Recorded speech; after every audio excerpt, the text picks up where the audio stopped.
वर्णिवेशरमणीयदर्शनं मन्दहासरुचिराननाम्बुजं पूजितं सुरनरोत्तमैर्मुदा धर्मनन्दनमहं विचिन्तये। अस्मद्गुरुसमारम्भां नाथयामुनमध्यमां लक्ष्मीवल्लभपर्यन्तां वन्दे गुरुपरम्परा। असतो मा षड्गमय तमसो मा ज्योतिर्गमय मृत्युर्मा अमृतं गमय। ओम शांति शांति शांति। આજની જ્ઞાન સભાની અંદર પધારનારા બધા જ ભગવદ્ ભક્તોને વેદાંતાચાર્ય પુરાણ ઇતિહાસાચાર્ય એમ એ ફિલોસોફી શાસ્ત્રી રાકેશભાઈના હિતપૂર્વક જય સ્વામિનારાયણ। ભક્તો, ગયા વખતની જ્ઞાન સભાની અંદર આપણે શ્રીમદ ભાગવતના દસમ સ્કંદની અંદર 45મા અધ્યાયની કથા શ્રવણ કરતા હતા। એની અંદર તમને લોકોને કહ્યું કે ભગવાન શ્રી કૃષ્ણએ 64 દિવસની અંદર 64 કલાઓ અને સાથે સાથે 14 વિદ્યા જે છે એ પોતાના ગુરુ સાંદીપની ઋષિ પાસેથી પ્રાપ્ત કરી લીધી।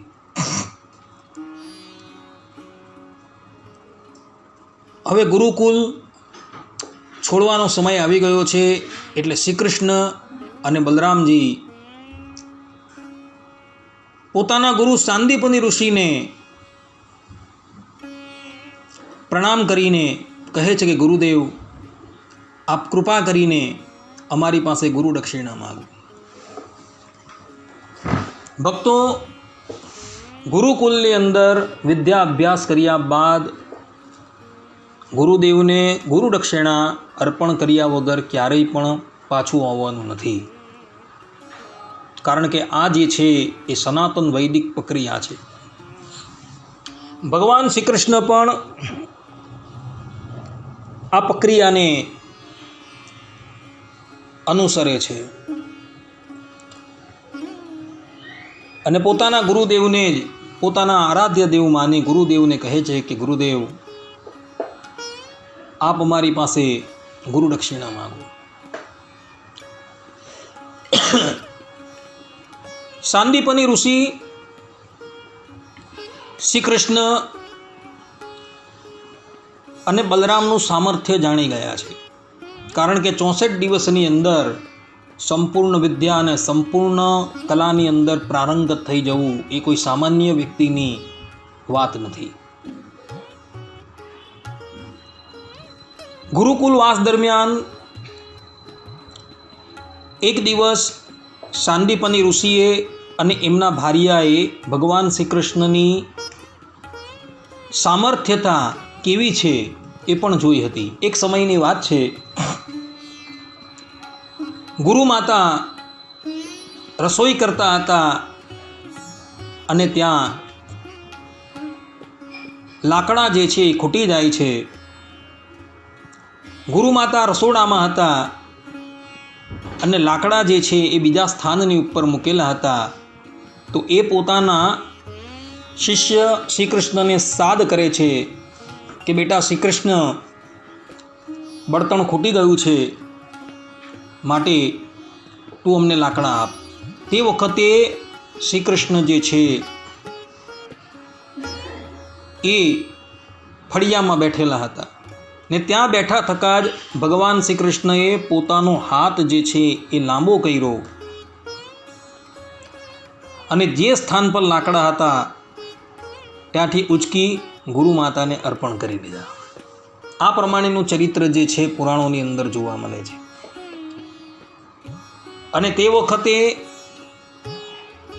આ બધી જ ઘટના જે છે એ ગુરુ માતાએ પોતાના ભર્તા સાંદીપની ઋષિને કહી હતી। એટલે સાંદીપની ઋષિ અને એમના પત્ની ભગવાન શ્રી કૃષ્ણની અને બલરામજીની અલૌકિક શક્તિથી પરિચિત હતા, એટલે એ લોકોએ ગુરુ દક્ષિણાની અંદર એવું માગ્યું કે અમે એક વખત પ્રભાસ ક્ષેત્ર ગયા હતા અને ત્યાં અમારો એકનો એક દીકરો જે છે એ સમુદ્રમાં ડૂબીને મરી ગયો હતો. તો તે બાળકને તમે લાવીને આપો. આ પ્રમાણે ગુરુજીએ અને ગુરુ માતાએ કહ્યું. એટલે બલરામજી અને શ્રી કૃષ્ણ જે અનંત પરાક્રમી છે અને બંને મહારથી છે, તેઓ પોતાના ગુરુને વંદન કરીને કહે છે કે ભલે આપની જેવી આજ્ઞા. અને ત્યારબાદ રથમાં બિરાજમાન થઈ બંને ભાઈઓ ગુજરાતના પ્રભા ક્ષેત્રની અંદર આવે છે અને ત્યાં આવીને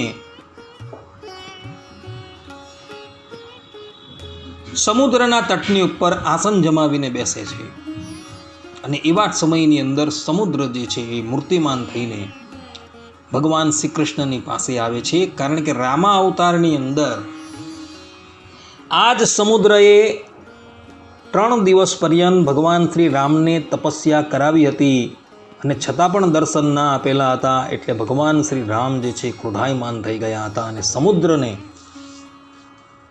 સૂકવવા માટે તૈયાર થઈ ગયા હતા. પરંતુ આ વખતે સમુદ્રએ વાર નથી લગાડી. તરત જ એ વિભિન્ન પ્રકારની ભેટો લઈને ભગવાન શ્રી કૃષ્ણ અને બળદેવજીની સન્મુખ ઉપસ્થિત થઈ જાય છે. ભગવાન શ્રી કૃષ્ણ તેને જોઈને કહે છે કે હે સમુદ્ર, તમે અહીં તમારા મોટા મોટા તરંગોથી અમારા જે ગુરુપુત્રને ખેંચી લીધો છે તેને તુરત જ લાવી આપો. ભગવાન શ્રી કૃષ્ણની વાત સાંભળી સમુદ્ર કહે છે કે હે દેવાદિદેવ શ્રી કૃષ્ણ, અમે તે બાળકને લીધો નથી, પરંતુ મારા જલની અંદર એક પંચજન નામનો મોટો દૈત્ય છે. એ કદાચ તમારા ગુરુપુત્રને લઈ ગયો છે. એ દૈત્ય ટિમિંગલનું રૂપ ધારણ કરીને રહે છે. ભાગવતની અંદર ટિમિંગલ શબ્દ લખેલો નથી, પરંતુ સ્કંદ પુરાણની અંદર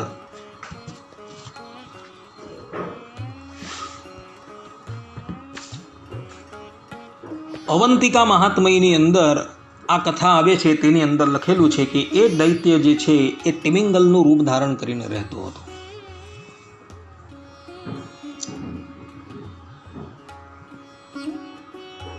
સમુદ્રની વાત સાંભળી ભગવાન શ્રી કૃષ્ણ અને બળદેવજી સમુદ્રમાં પ્રવેશ કરે છે અને એ ટિમિંગલ જે છે એને મારી એના પેટની અંદર જે પાંચજાન્ય શંખ છે તે પણ લઈ આવે છે.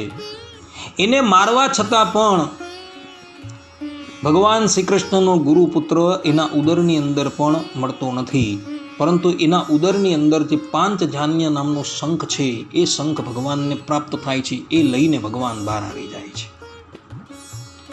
ભક્તો, આ ટિમિંગલ જે છે ને એ ટિમિંગલ મત્સ્યની જે એક જાતિ છે. એ મત્સ્ય એટલો બધો મોટો હોય છે કે જેની કોઈ વાત નહીં. મહામત્સ્ય કહેવામાં આવે છે. કેટલાય યોજન એ મોટો હોય છે અને કેટલાય યોજન એ પહોળો હોય છે. એટલું મહાકાય સ્વરૂપ એનું હોય છે. પરંતુ અત્યારે એ જાતિ જે છે એ જોવા નથી મળતી. પહેલા એ જોવા મળતી હતી. આ પ્રમાણે પાંચજાન્ય શંખનો ઉદ્ધાર કરી ભગવાન શ્રી કૃષ્ણ પુનઃ સમુદ્ર તટ પર આવી ગયા. આ અસુરનું નામ ભક્તો પાંચજાન્ય જ હતું અને એ મહામત્સ્યનું રૂપ ધારણ કરીને રહેતો હતો અને એના ઉદરની અંદર પાછો પાંચજાન્ય શંખ પણ હતો. આ વાત જે છે એ સ્કંદ પુરાણના અવંતિ ક્ષેત્ર મહાત્મયની અંદર લખેલી છે. ભક્તો, ગર્ગ સંહિતાની અંદર પાંચજાન્ય શંખનું પણ પૂર્વચરિત્ર આપવામાં આવેલું છે. ગર્ગ સંહિતા શ્રી મથુરાખંડ અધ્યાય 12ની અંદર આ પાંચજાન્ય શંખ એટલે કે પાંચજાન્ય નામનો દૈત્ય પૂર્વજન્મમાં કોણ હતો એ વિશે બહુ સુંદર માહિતી જોવા મળે છે. આ પાંચજાન્ય નામનો દૈત્ય જે છે ને એ પૂર્વજન્મની અંદર ભગવાનના અનાદિ પાર્ષદ રૂપે બિરાજમાન હતો અને ભગવાનના હાથની અંદર એ શંખ રૂપે એ શોભતો હતો.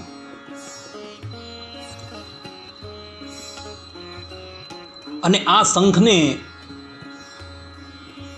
આટલી બધી ઊંચી પદવીની પ્રાપ્તિ થઈ અને ભગવાન શ્રી કૃષ્ણ પણ એને પોતાના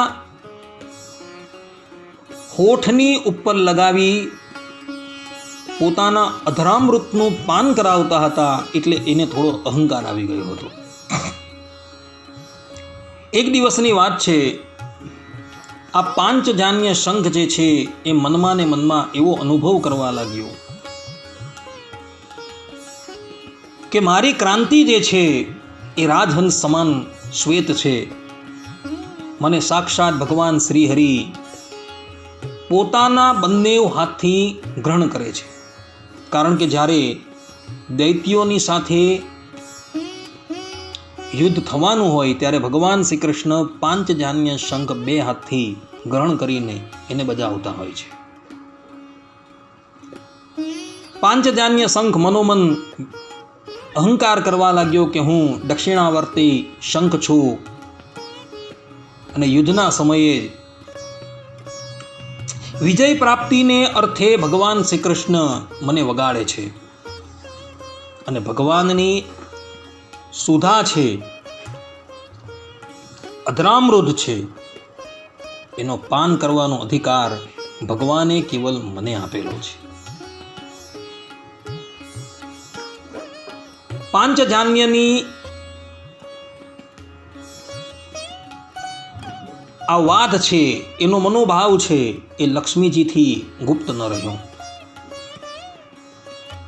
એટલે લક્ષ્મીજી જે છે એનો અહંકાર દૂર કરવા માટે એને શાપ આપે છે કે હે દુર્મતે,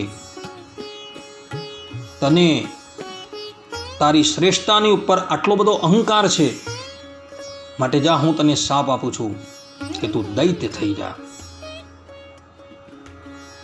અને એ જ જે શંખરાજ છે એ જ સમુદ્રની અંદર પંચજન નામનો દૈત્ય થયો હતો. અને ત્યાં પણ એ વેર ભાવથી ભગવાનનું સ્મરણ કરતો હોવાથી એની વૃત્તિ જે છે એ અખંડ ભગવાનમય થઈ ગઈ હતી. અને એને લઈને ભગવાન શ્રી કૃષ્ણ એનો પણ ઉદ્ધાર કરે છે. આ પ્રમાણે તિમિંગલ રૂપધારી પંચજન્ય દૈત્ય, જેનું બીજું નામ છે પાંચજાન્ય, એનો ઉદ્ધાર કરી ભગવાન શ્રી કૃષ્ણ જે છે એ પુનઃ સમુદ્ર તટની ઉપર આવી જાય છે. ભગવાન શ્રી કૃષ્ણ અને બળદેવજી મનોમન વિચારે છે કે આ દૈત્યના ઉદરની અંદર તો અમારો ગુરુપુત્ર છે નહીં. એટલે ભગવાન શ્રી કૃષ્ણ એ પાંચજાન્ય શંખ લઈને રથમાં બિરાજમાન થાય છે અને ત્યાંથી એ સંયમિની પુરી અર્થાત કે યમપુરીની અંદર જાય છે. અને ત્યાં જઈને ભગવાન શ્રી કૃષ્ણ જે છે એ શંખનાદ કરે છે.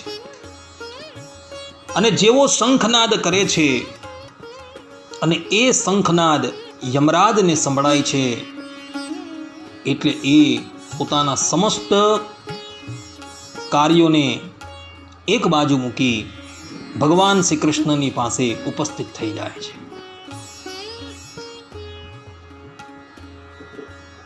જગત કારણ ભગવાન શ્રી કૃષ્ણ અને બળદેવજીને પોતાને ત્યાં આવેલા જોઈ યમરાજ સર્વપ્રથમ તો ભગવાન શ્રી કૃષ્ણની પૂજા કરે છે અને પછી ભગવાન શ્રી કૃષ્ણને કહે છે કે પ્રભુ, અમારે માટે શી આજ્ઞા છે? ભગવાન શ્રી કૃષ્ણ કહે છે કે હે યમરાજ, અહીં પોતાના કર્મબંધન અનુસાર અમારા ગુરુપુત્રને લાવવામાં આવ્યો છે. તમે મારી આજ્ઞા સ્વીકાર કરી તેના કર્મો પર ધ્યાન ન આપી તેને અમારી પાસે લઈ આવો. ભગવાનની વાત, ભગવાનની આજ્ઞા શ્રવણ કરી યમરાજ પોતાની નગરીમાં આવે છે અને નરકના કુંડની અંદર પડેલા ભગવાન શ્રી કૃષ્ણના ગુરુપુત્રને લાવી ભગવાન શ્રી કૃષ્ણને સોંપણી કરે છે. ભગવાન શ્રી કૃષ્ણ એને લઈને પુનઃ ઉજ્જૈનીપુરી પધારે છે અને ત્યાં આવી ગુરુ શાંડીપનીને એમનો બાળક જે છે એ સુપ્રત કરે છે અને ત્યાર પછી ભગવાન શ્રી કૃષ્ણ પુનઃ મથુરા આવે છે. ભક્તો, સ્કંદ પુરાણની અંદર, અવંત્ય ખંડની અંદર, અવંત્ય ક્ષેત્ર મહાત્મયની અંદર આ કથા જે છે એ જોવા મળે છે અને ભાગવતમાં પણ આ કથા જોવા મળે છે. પરંતુ સ્કંદ પુરાણની અંદર આ કથા જે છે વિસ્તારથી લખેલી છે અને ત્યાં તો એવું પણ લખેલું છે કે નરકની અંદર જેટલા પણ પ્રાણી નારકીય યોની ભોગવતા હતા તે બધા જ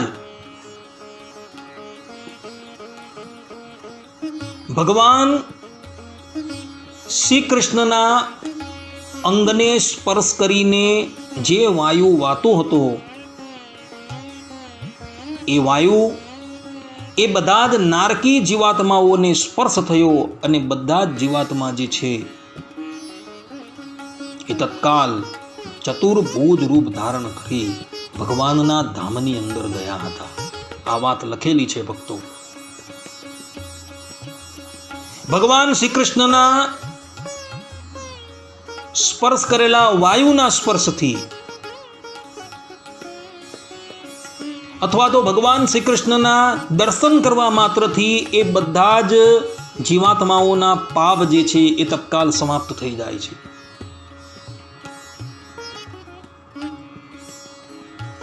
અને બધા જ લોકો પવિત્ર થઈ ભગવાનના ધામમાં જાય છે. ભક્તો, જે પ્રમાણે શ્રી કૃષ્ણ ભગવાને આ નરકના કુંડ ખાલી કરેલા હતા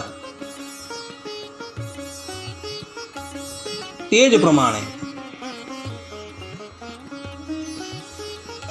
ભગવાન સ્વામિનારાયણ જ્યારે ઉદ્ધવ સંપ્રદાયની ગાદીની ઉપર બિરાજમાન થયા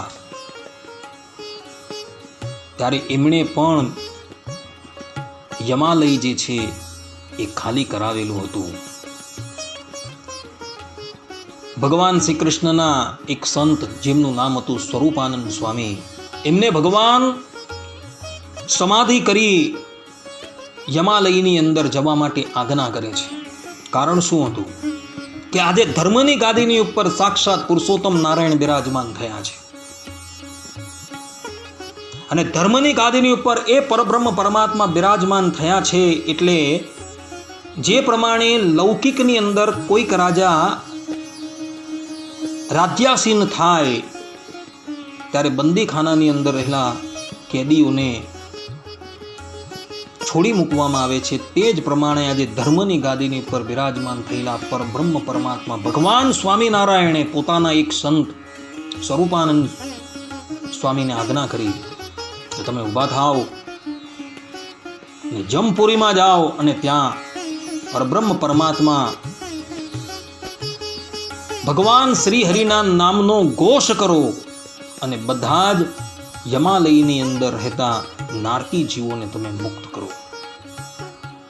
અને જ્યાં સ્વરૂપાનંદ સ્વામીને આજ્ઞા થાય છે ત્યાં જ એવો નરકમાં જાય છે અને ત્યાં જઈ સ્વામિનારાયણ નામનો એક ઘોષ કરે છે તો બધા જ નારકી જીવ જે છે એ ચતુર્ભુજ રૂપ ધારણ કરીને ભગવત ધામ જતા રહે છે.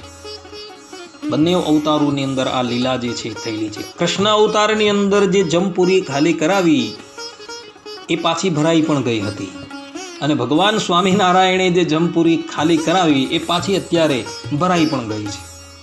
કારણ કે જીવાત્માઓ એટલા પાપ કરતા હોય છે કે એને લઈને એને એના પાપની સજા ભોગવવા માટે યમાલયની અંદર જવું જ પડતું હોય છે. આ પ્રમાણે ભગવાન શ્રી કૃષ્ણએ યમપુરી ખાલી કરાવી. પોતાના ગુરુપુત્રને લઈને ભગવાન શ્રી કૃષ્ણ પોતાના ગુરુની પાસે આવે છે. ગુરુદેવને ગુરુપુત્ર સમર્પિત કરે છે. ગુરુદેવ પણ દક્ષિણા જોઈને અત્યંત પ્રસન્ન થઈ જાય છે.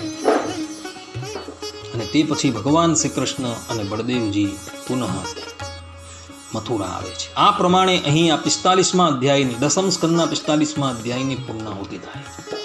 હવે આપણે 46મા અધ્યાયની અંદર પ્રવેશ કરીએ છીએ. 46મા અધ્યાયની અંદર ઉદ્ધવજી ભગવાન શ્રી કૃષ્ણનો સંદેશો લઈને બ્રજમાં જાય છે એ કથા આવે છે. અને ત્યારબાદ 47મા અધ્યાયની અંદર ઉદ્ધવ ગોપીનો સંવાદ છે અને તેની અંદર ભ્રમર ગીત જે છે એ આવે છે. ઉદ્ધવજી પૂર્વજન્મની અંદર એક વસુદેવ હતા, અને આ જન્મની અંદર એમનો જન્મ જે છે એ વસુદેવજીના ભાઈ દેવરાજને ત્યાં થયો હતો. આ કથા હરિવંશની અંદર આવે છે. ઉદ્ધવજી સંબંધની અંદર ભગવાન શ્રી કૃષ્ણના સગ્ગા કાકાના દીકરા હતા, અને બાળપણથી જ એમનું મન જે છે એ ભગવાનના ચરણની અંદર આસક્ત હતું. એ નાના હતા ત્યારથી જ રમતમાની અંદર પણ ભગવાનની લીલાઓનું જ અનુકરણ કરતા હતા.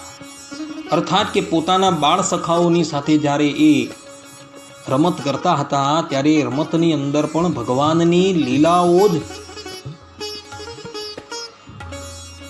કરતા હતા. અર્થાત કે ભગવાનની લીલાઓનું જ અનુકરણ કરતા હતા. આ વાત શ્રીમદ ભાગવતની અંદર લખેલી છે. ભગવાન શ્રી કૃષ્ણ મથુરા પધાર્યા ત્યારથી જ ઉદ્ધવજી ભગવાન શ્રી કૃષ્ણની સાથે જોડાઈ ગયા હતા. ઉદ્ધવજી પોતે સાક્ષાત દેવગુરુ બૃહસ્પતિના શિષ્ય હતા. એઓ વિદ્યા અધ્યયનને માટે બૃહસ્પતિની પાસે ગયા હતા, અને એમની પાસે જેટલી પણ વિદ્યા હતી, અર્થાત કે બૃહસ્પતિજીની પાસે જે પણ કંઈક વિદ્યા હતી, બધી જ વિદ્યા ઉદ્ધવજી ગ્રહણ કરીને આવેલા હતા. તેઓ નીતિ અને તત્વજ્ઞાનની મૂર્તિ હતા. એમના શરીરનો વર્ણ જે છે એ શ્યામ હતો. એમના નેત્ર કમળદળ સમાન અત્યંત સુંદર હતા.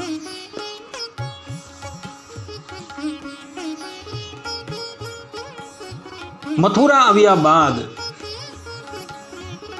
એક દિવસ ભગવાન શ્રી કૃષ્ણ ઉદ્ધવજીને પોતાની પાસે બોલાવે છે, અને ઉદ્ધવજીને કહે છે કે હે સૌમ્ય સખા, હે ઉદ્ધવ, તમે વ્રજમાં જાઓ અને ત્યાં મારા માતા પિતા નંદ બાવા અને યશોદા મૈયા છે, તેમને પ્રસન્ન કરો.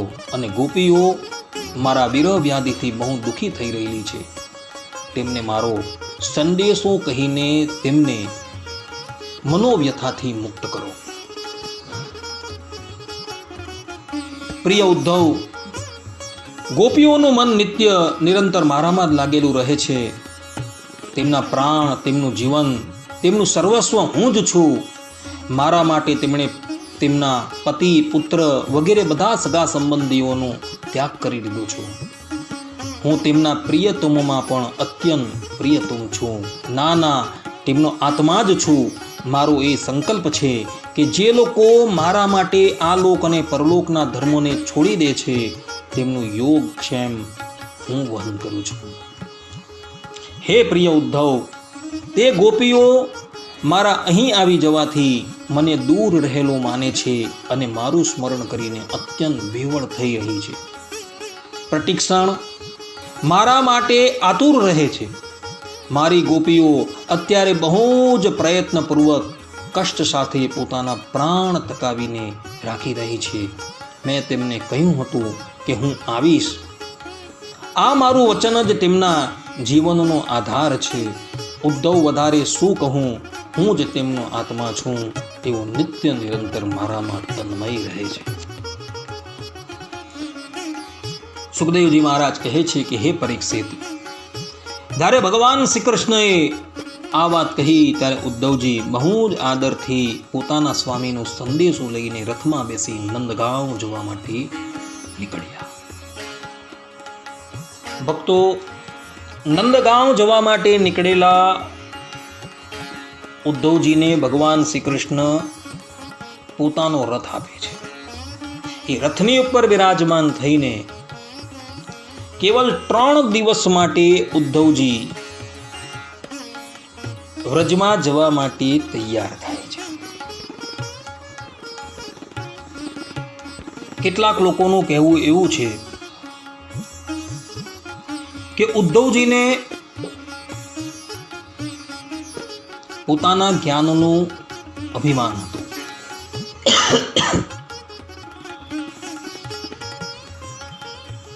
સર્વપ્રથમ તો ભગવાન શ્રી કૃષ્ણએ ઉદ્ધવજીને ગોપીઓને સાંત્વના આપવા માટે મોકલવાની વાત કરી. ત્યાં જ ઉદ્ધવજી કહે છે કે પ્રભુ, એ ગામની ગવાર ગોપીઓને હું ઉપદેશ આપવા માટે જાઉં? હું ક્યાં ને એ ક્યાં? ભગવાન શ્રી કૃષ્ણ કહે છે કે ઉદ્ધવ, તું જાતો ખરો?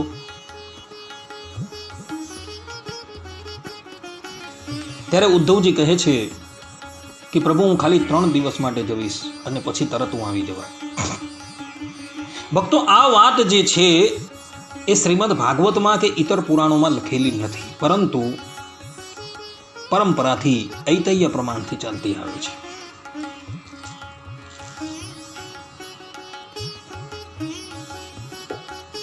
આ પ્રમાણે ઉદ્ધવજીને ભગવાન શ્રી કૃષ્ણએ પોતાના રથમાં બિરાજમાન કરી નંદગાંવ મોકલ્યા છે. ભક્તો, ઉદ્ધવજી જે છે એ ભગવાન શ્રી કૃષ્ણની સાથે કાયા અને છાયાની જેમ રહેતા હતા. ભગવાન શ્રી કૃષ્ણ જે વસ્ત્ર ધારણ કરે અને પછી એ વસ્ત્ર કાઢી લે, એ જ ઉદ્ધવજી પોતે ધારણ કરતા હતા. ભગવાન શ્રી કૃષ્ણ જે અલંકારો ધારણ કરે અને પછી એક બાજુ મૂકી દે, તે જ અલંકારો ઉદ્ધવજી ધારણ કરતા હતા. ભગવાન પોતે નૈવેદ્ય ગ્રહણ કરે અને એમની ઉચ્છિષ્ટ જે હોય તે ઉચ્છિષ્ટનું જ ગ્રહણ ઉદ્ધવજી કરતા હતા. અને મથુરાની અંદર ભગવાન જ્યારે 11 વર્ષના અને 52 દિવસના હતા તે સમયે ઉદ્ધવજી ભગવાન શ્રી કૃષ્ણને મળે છે. તો ભગવાન શ્રી કૃષ્ણ ત્યાંથી લઈને અંતર્ધાન થયા ત્યાં પર્યંત ઉદ્ધવજીને પોતાની સાથે રાખે છે અને ઉદ્ધવજી હંમેશા ભગવાન શ્રી હરિની સાથે રહે છે. ઉદ્ધવજી એટલા બધા ગુણવાન હતા કે ભગવાન શ્રી કૃષ્ણએ પોતાના સ્વમુખે કહેવું પડેલું કે ઉદ્ધવ જે છે એ મારાથી સહેજ પણ ન્યૂન નથી. ગુણે કરીને એ શ્રી કૃષ્ણ સમાન હતા. પોતે બાલ બ્રહ્મચારી હતા, લગ્ન નથી કર્યા ઉદ્ધવજી, આજીવન બ્રહ્મચર્ય વ્રત પાડેલું છે. પોતાનું જીવન જે છે એ શ્રી કૃષ્ણ ભગવાનને સમર્પિત કરી દીધેલું છે. ભગવાન શ્રી કૃષ્ણ પણ એના વગર એક ક્ષણ પણ રહી શકતા નથી. એક તો એના ભક્ત છે,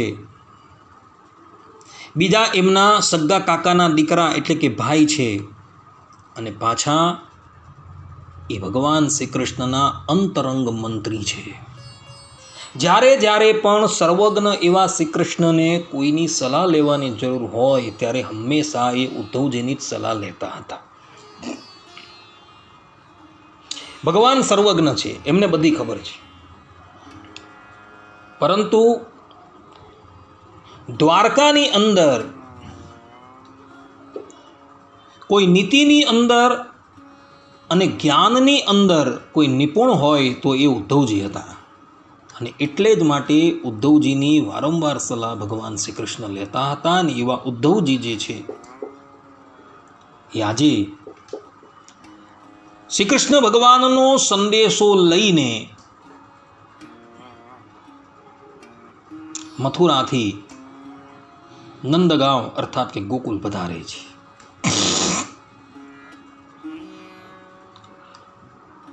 મથુરાથી નંદગાંવનો રસ્તો એટલો બધો દૂર નથી, એટલે પ્રાતઃકાળે પોતાના નિત્ય કર્મથી પરવારી ઉદ્ધવજી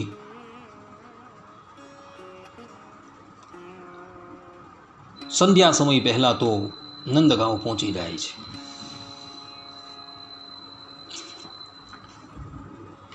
નંદરાયજીના આંગણાની અંદર પોતાના રથને ઊભો રાખે છે. નંદરાયજીએ જોયું કે કોઈ ભદ્ર પુરુષ અમારા ભવનની અંદર પ્રવેશી રહ્યું છે. દૂરથી જોતા તો નંદરાયજી જે છે એ પણ ભૂલ કરી બેઠા. એમને એમ કે મારો શ્રી કૃષ્ણ જે છે એ જ પુનઃ આવેલો છે, પરંતુ જ્યારે ધારી ધારીને જોયું ત્યારે એ પુરુષ શ્રી કૃષ્ણ ન હતો, પરંતુ કોઈ બીજું હતું.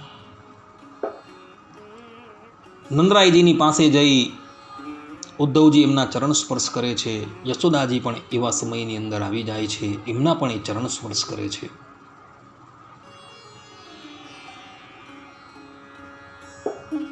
ત્યારબાદ ઉદ્ધવજી નંદરાયજીને પોતાનો પરિચય આપે છે કે હું શ્રી કૃષ્ણનો મિત્ર છું, એમનો ભાઈ છું અને એમનો અંતરંગ મંત્રી છું. શ્રી કૃષ્ણએ તમારે માટે સંદેશો મોકલ્યો છે. સંદેશો સાંભળતા પહેલા યશોદાજી પોતાના કરકમલો દ્વારા સ્વયં સામગ્રી સિદ્ધ કરી, 4 પ્રકારની સામગ્રી સિદ્ધ કરી ઉદ્ધવજીને ભોજન કરાવે છે. અને ત્યારબાદ ઉદ્ધવજી થોડીવાર વિશ્રામ કરે છે. ભક્તો, ભગવાન શ્રી કૃષ્ણ પોતાની માતા, પોતાના બાવા અને ગોપીઓને છોડીને ગયા છે.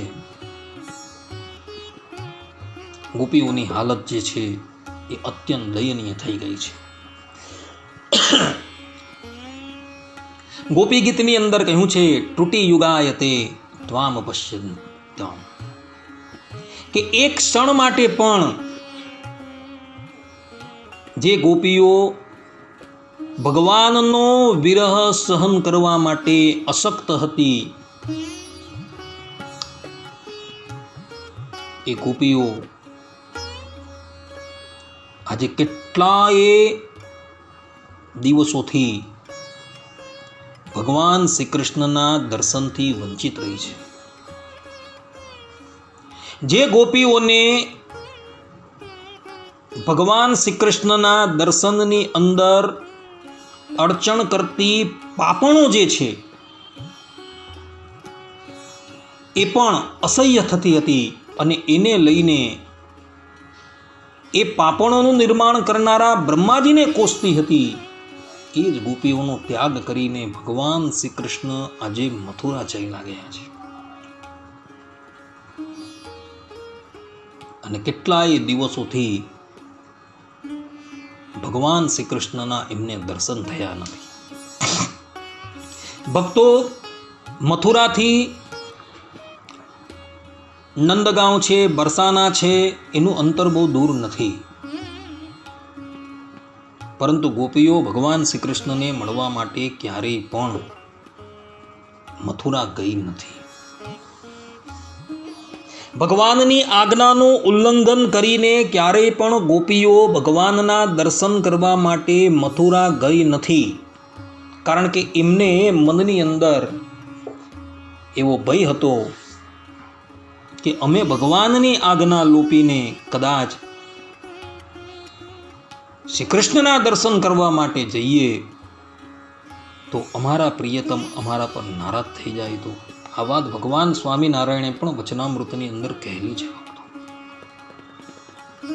એટલે વિયોગ તો વિયોગ, પોતાના પ્રિયતમ જેમાં પ્રસન્ન રહે એ જ પ્રેમી એવી ગોપીઓને માન્ય હતું. ગોપીઓ જે છે એ ભગવાનના વિરહથી અત્યંત આકુળ વ્યાકુળ થઈ ગઈ છે. તો એવી ગોપીઓને સાંત્વના આપવા માટે ભગવાન શ્રી કૃષ્ણએ ઉદ્ધવજીને વ્રજમાં મોકલેલા છે.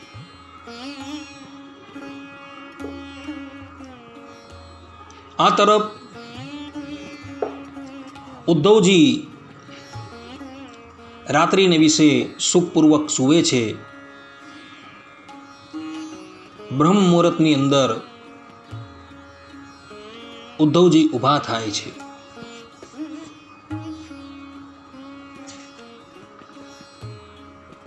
ઉદ્ધવજી ઊભા થાય છે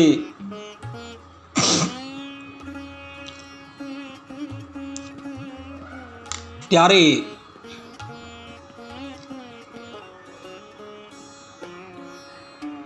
એમના કાનની અંદર ગોપીઓ પ્રાતઃકાળની અંદર જે મથાની મઠથી હતી અને એનો જે ઘોષ થતો હતો તેના શબ્દ સંભળાય છે. અને સાથે સાથે ભગવાન શ્રી કૃષ્ણની અમૃતમય લીલાઓ જે છે જેનું ગાન ગોપીઓ કરતી હતી તે પણ શ્રવણ થાય છે.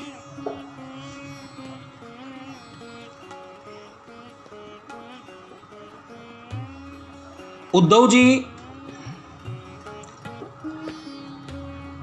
આગલી રાતે નંદરાયજીની સાથે વાતે લાગે છે અને નંદરાયજી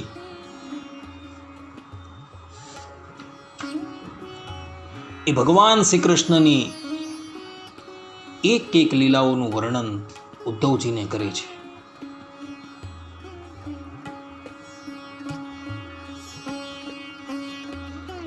અને એ લીલાઓનું શ્રવણ કરતા કરતા જ ઉદ્ધવજી જે છે એ શયન કરે છે. ભગવાન શ્રી કૃષ્ણએ જે સંદેશો યશોદાજી માટે અને નંદરાયજીની માટે એમણે મોકલાવેલો હતો એ બધો જ સંદેશો ઉદ્ધવજી નંદરાયજી અને યશોદાને સંભળાવે છે. આ પ્રમાણે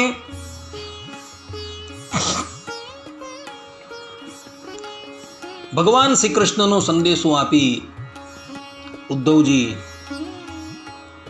નંદરાયજી અને યશોદાને સાંત્વના આપે છે.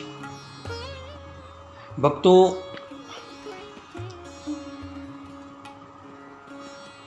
ભગવાન શ્રી કૃષ્ણ ગોપીઓને ગોવાળોને છોડીને મથુરા ગયા.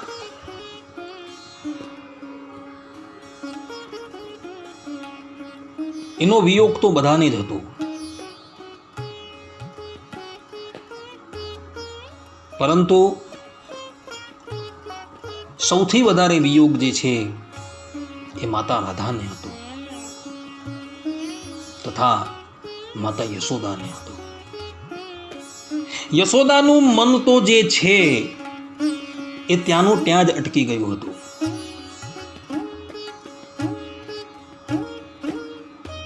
એની અવસ્થા એટલી બધી દયનીય થઈ ગઈ હતી કે એને તો હજુ પણ એવું જ ભાસતું હતું કે મારો કાનો જે છે એ મને છોડીને મથુરા ગયું જ નથી. નિત્ય પ્રાતઃકાલે ઊભા થાય, ભગવાન શ્રી કૃષ્ણને માટે પોતાના હાથથી માખણ કાઢે. ભગવાન શ્રી કૃષ્ણ ગાયો ચરાવવા માટે જવાના છે એટલે એમને માટે બ્યારું જે છે એ બનાવી દે. એ બધી જ ક્રિયા યશોદાજી જે છે એ કરતા જ રહ્યા. એમનું મન ત્યાં જ અટકી ગયું છે, એ અગાડી વધતું જ નથી. ઉદ્ધવજી આવ્યા ત્યારે પણ આ જ ક્રિયા એ કરતા હતા. નંદરાયજી એમને સમજાવીને થાકી જાય છે, પરંતુ યશોદાજીનું મન માનવા તૈયાર જ નથી થતું.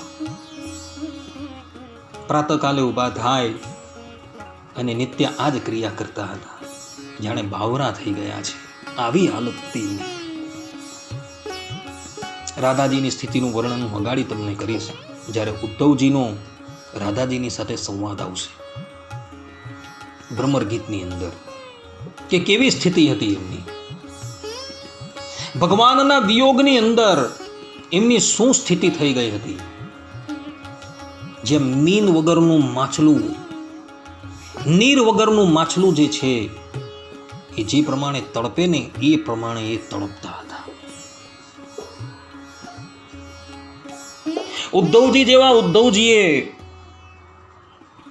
મથુરા જઈને ભગવાન શ્રી કૃષ્ણને કહેવું પડેલું હતું કે પ્રભુ તમે આવું શા માટે કર્યું. આ બધી વાત જે છે ભાગવતમાં નથી આવતી, પરંતુ ભક્ત કવિઓએ જે કીર્તનો લખેલા છે તેની અંદર આ બધી વાતો આવે છે. ભક્તો, ઉદ્ધવજીએ પણ ભગવાનને કહેવું પડેલું કે પ્રભુ આપ એમને છોડીને કેમ અહીં આવી ગયા. એ લોકોની સ્થિતિ તો જુઓ કેવી છે તે. પરંતુ ભગવાન પણ શું કરે, એમણે પણ પોતાનું અવતાર કાર્ય જે છે એ પૂર્ણ કરવાનું હતું. જેને માટે એ ધરાતલની ઉપર પ્રગટ થયા છે એ અવતાર કાર્ય પણ એણે કરવાનું હતું. અને બીજું, વિયોગની ભક્તિ કેવી હોય તેનો આદર્શ જે છે એ ગોપીઓ દ્વારા પ્રસ્થાપિત કરવાનો હતો કે વિયોગની અંદર પ્રેમીની અવસ્થા કેવી થઈ જાય છે. જેટલી એને પોતાનો પ્રિયતમ સન્મુખ હોય ત્યારે એની સ્મૃતિ રહેતી નથી, એટલી જ સ્મૃતિ જ્યારે એનો પ્રિયતમ એની સન્મુખ નથી હોતો ત્યારે રહે છે. ગોપીઓની સ્થિતિ પણ એવી જ થઈ ગઈ હતી. ભગવાન શ્રી કૃષ્ણ એમને મૂકીને ગયા પછી એ ગોપીઓના વિરહની પરાકાષ્ઠા થઈ ગઈ હતી. ભગવાન શ્રી કૃષ્ણએ એમને આશ્વાસન આપેલું કે હું પાછો આવીશ ને એ જ આશ્વાસનની ઉપર એ પોતાનું પ્રાણ ટકાવીને રાખતી હતી, અન્યથા એ પોતાનું પ્રાણ પણ ત્યાગ કરી દે. ગોપી ગીતની અંદર આપણે જોયું કે ભગવાન શ્રી કૃષ્ણ એ ગીત પૂર્ણ થતા જ ગોપીઓને પોતાના દર્શન આપે છે. અન્યથા જો દર્શન ન આપતે તો ગોપીઓ ત્યાં જ પોતાનો પ્રાણ ત્યાગ કરી દેતે. પરંતુ અહીં ગોપીઓને એક બાબતની દ્રઢતા છે કે શ્રી કૃષ્ણ અમને કહીને ગયા છે કે હું પાછો આવીશ, એટલે અવશ્ય પાછો આવશે. અને એ જ વિશ્વાસની ઉપર ગોપીઓ પોતાનો પ્રાણ ટકાવીને રહેલી છે. અને નિત્ય મથુરાના માર્ગની ઉપર દ્રષ્ટિ રાખીને એ ભગવાન શ્રી કૃષ્ણના આવવાની રાહ જોતી હતી. ગોપીઓની સ્થિતિ એવી થઈ ગઈ હતી કે એને સ્થાવર જંગમ દરેકની અંદર કેવલ ને કેવલ કૃષ્ણ જ દેખાતા હતા, બીજું કંઈ દેખાતું ન હતું. પહેલાં તો ગોપીઓ મથુરાની અંદર માખણ છે, દૂધ છે, દહીં છે એ બધું વેચવા જતી હતી, પરંતુ હવે તો એ પણ જતી નથી. કેમ કે ભગવાન શ્રી કૃષ્ણ અત્યારે મથુરા છે અને મનની અંદર એની એવી ભીતિ હતી કે હું કદાચ મથુરા જાઉં તો ભગવાન શ્રી કૃષ્ણ નારાજ થઈ જશે. તો ભલે હું કોઈ પણ બહાને દહીં દૂધ વેચવા માટે પણ જો કદાચ મથુરા જાઉં અને ભગવાનને ખબર પડશે તો ભગવાન નારાજ થઈ જશે. એટલે પ્રેમીજન જે છે પોતાના પ્રિયતમને ક્યારેય પણ ઉદ્વેગમાં નાખતા નથી, નારાજ કરતા નથી. એટલે ગોપીઓ ત્યારબાદ મથુરાની અંદર દહીં દૂધ વેચવા પણ જતી નથી, હંમેશા ગોકુલની અંદર જ રહેતી હતી, વ્રજમાં જ રહેતી હતી. આ પ્રમાણેની ભક્તો ગોપીઓની સ્થિતિ છે. સમયના અભાવ હોવાથી આ કથાને હું અહીં જ વિરામ આપું છું. હવે પછી આપણે 46મા અધ્યાયની અંદર ગોપીઓનું ઉદ્ધવજીની સાથે જે મિલન થાય છે અને એમની વચ્ચે જે પ્રશ્નોત્તરી થાય છે એ તથા ભ્રમર ગીત જે છે તેનું આપણે શ્રવણ કરશું. ત્યાં લગીને બધા જ ભગવદ્ ભક્તોને હેતપૂર્વક જય સ્વામિનારાયણ. સર્વે સંતો નિરામય, સર્વે સુખીનો ભવંતુ, સર્વે ભદ્રાણી પશ્યંતુ, માં કશ્ચિત દુઃખ ભાગ ભવેત. અસ્તુ. જય સ્વામિનારાયણ.